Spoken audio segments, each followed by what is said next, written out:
Person of interest nga gituohang milugos patay sa usa ka 5 anyos nga batang babae sa Valencia City, Bukidnon. Ang patay dihang nangilog matud pa og pusil sa usa ka pulis human kini misurrender sa kapulisan. Ani report ni Cyril Chavez. Dead on arrival sa ospital ang 30 anyos nga person of interest nga gituhuang maoy likod sa giingong paglugos patay sa usa ka 5 anyos nga batang babae sa Valencia City, Bukidnon. Ang POI, residente sa sitio Paluan, Barangay Banlag sa nasangpit nga lungsod. Matud pa, mitahan namong POI sa Valencia City Task Force adlong Domingo ug miangkon nga siya ang mihimo sa pagpatay sa biktima. Saysay sa PNP, pasado las 5 sa hapon niadtong Domingo, samtang gasaysay ang suspect alang siyang extrajudicial confession uban ang iyang legal counsel. Kalit ni ining giilog ang pusil sa usa ka pulis dayon pabuto sa iyang kaugalingon. Confession nga siya ang naghimo sa maong krimen. But then sa ongoing nga pagkuha og affidavit ngadto kaniya, kalit lamang do nakaposas kini siya nga nakabutang sa atubangan sa iyahang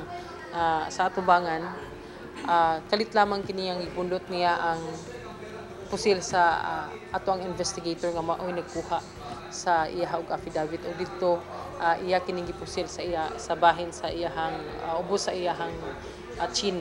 Kainomduman nga adlong Sabado napalgang patay ang 5 anyos nga biktima sa usa ka tubuhan sa barangay Bagong Taas nga igo ra gitabunan og tubo.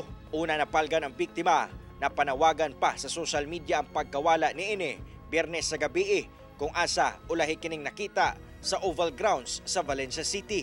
Gani ang inahan sa bata nga usa ka OFW, ilabihan ang kaguol diyang nahibaw-an ang nahitabo sa iyang anak. Ano bang bata yung tripingan? Lalo sa Valencia. Ano mga bata man yung pagtripingan mga ripis. Nagpahigayo na og test ang PNP sa biktima og POI aron mapamatud-an nga ang POI gyud ang mihimo sa krimen. Padayon sab ang investigasyon sa PNP kung paunsa nadala sa suspitsado ang biktima ngadto sa tubuhan sa barangay Bagong Taas. So far wala kita information nga ato ang nadawat nga nahilabigit kani sa illegal na droga. He is not also a former surrendery, no, wala siya nabutang sa ato sa badak as one nga as adunay impormasyon nga nahilambigit sa paggamit sa illegal nga droga. Sa ulahing update sa social media sa inahan sa biktima, mibiyahe na kini pabalik sa atong nasod. Kauban si Jaybert Pairat, Cyril Chavez, 1 Mindanao.